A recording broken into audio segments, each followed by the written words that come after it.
12% club कैसे काम करता है। तो 12% क्लब एक फिनटेक कंपनी है जो कि P2P मतलब कि peer to peer leading platform है। इसे भी समझेंगे कि P2P क्या होता है, लेकिन उससे पहले बता दूं कि ये शार्क टैंक की मोस्ट पॉपुलर अश्विनी ग्रोवर की कंपनी है जो भारत पे ही ऑपरेट करता है।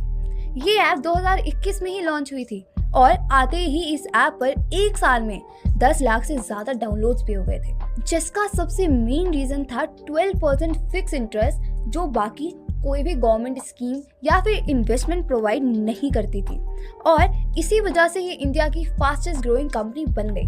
अब बताती हूँ पीयर टू पीयर क्या होता है। पीयर टू पीयर का मतलब होता है दो लोगों को आपस में मिलवाना। जैसे शादी.com दो शादी की चाह रखने वाले लोगों को मिलवाती है, उबर एक ड्राइवर और एक कस्टमर को मिलवाती है। सेम ऐसे ही ये ऐप लोन देने वाले को और लोन लेने वाले को मिलवाती है, लेकिन दोनों ही केस में इंटरेस्ट रेट फिक्स 12% ही रहता है। मतलब अगर आपको लोन चाहिए तो आप इस ऐप से 12% इंटरेस्ट पर लोन ले सकते हो। साथ ही अगर आप पैसा इन्वेस्ट करना चाहते हो बेहतर रिटर्न के लिए, तो आप पैसा किसी को 12% इंटरेस्ट पर दे भी सकते हो, और यही है इस ऐप का मेन यूएसपी। आपको चाहे लोन लेना हो या देना हो, जस्ट ऐप को डाउनलोड करो, एक बेसिक केवाईसी को पूरा करो, अपना अकाउंट सेटअप करो एंड आप इस ऐप का इस्तेमाल कर सकते हैं। अगर आपको लोन देना है तो आप सेट कर सकते हैं कि आपको पैसा कब तक चाहिए, उसी हिसाब से आपको पैसा वापस मिल जाएगा। सेम ऐसे ही अगर आपको पैसा लेना है तो आप अपने हिसाब से लोन टेन्योर पीरियड सेट कर सकते हैं। साथ ही अगर आप बिना लोन लिए या दिए इसी ऐप से पैसा कमाना चाहते हैं, आप इस ऐप को रेफर करके भी कमाई कर सकते हैं। आपको यहाँ रेफर करने पर सामने वाले की अर्निंग का 5% कमीशन लाइफ टाइम मिलता है। अब इस ऐप में सब कुछ अच्छा है, तो फिर इस हिसाब से तो बैंक में पैसा रखना ही बेवकूफ़ी है, राइट? वेल, इसका जवाब आपको मिलेगा नेक्स्ट पार्ट में, जहाँ मैंने बैंक और 12% क्लब को साइड बाय साइड कंपेयर किया है।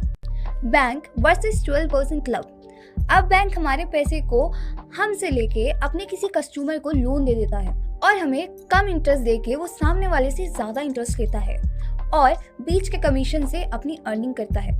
लेकिन 12% ऐसा कुछ नहीं करता, वो पैसे लेता भी 12% इंटरेस्ट पर है और देता भी 12% इंटरेस्ट पर ही है। तो बैंक की तरह इसका डायरेक्ट कोई प्रॉफिट नहीं हो रहा है। सेम ऐसे ही जब बैंक किसी को लोन देता है तो उसका सिबिल चेक करता है, उसकी लोन हिस्ट्री चेक करता है, सेफ्टी के लिए कार के घर के कागज अपने पास रखता है ताकि लोन का पैसा वापस ना आने पर वसूली की जा सके और आपका पैसा 100% सेफ होता है। उसी जगह 12% क्लब में आपके पास कोई गारंटी नहीं है, क्योंकि ये app peer to peer technology पर काम करता है। मतलब आपको पैसा ऐप नहीं वो पे करेगा जिसने लोन लिया हुआ है। अगर उसने पैसा नहीं दिया तो 12% ऐप कोई गारंटी नहीं लेता।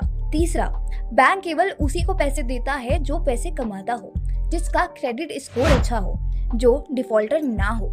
लेकिन ये ऐप उन सबको पैसे देता है जिनको बैंक भी पैसे नहीं देता। तो एक तरीके से आप उन लोगों को पैसे दे रहे हो जहां से पैसा वापस आने की बहुत कम उम्मीद है। फोर्थ, बैंक में सेविंग अकाउंट में क्या होता है कि मन में आए तब पैसा निकालो, मन में आए तब पैसा डिपॉजिट कर दो। सेम ऐसे ही जब चाहे एफडी करवाओ और इमरजेंसी में एफडी ब्रेक करवा के पैसे को यूज कर लो। लेकिन ऐप में ऐसा नहीं है। एक बार पैसा किसी को दे दिया और उसे 1 साल का टाइम दे दिया, वो पैसा फिर आपके पास 1 साल से पहले नहीं आने वाला। और इस सोशल मीडिया के जमाने में किसी भी एक बड़े इन्फ्लुएंसर ने इसकी बुराई कर दी तो इस ऐप के सब लोग एक साथ पैसे विड्रॉ कर सकते हैं, तो उसके अगले ही दिन ये ऐप बैंकरप्ट हो सकता है और आपका इन्वेस्ट किया हुआ पैसा भी डूब सकता है। तो मेरा मानना तो ये है कि मेरी नज़र में बैंक एक सेफ जगह है जहां हमें पैसा इन्वेस्ट करना चाहिए, वो एक सेफ सोर्स है। Investment better than 12% club.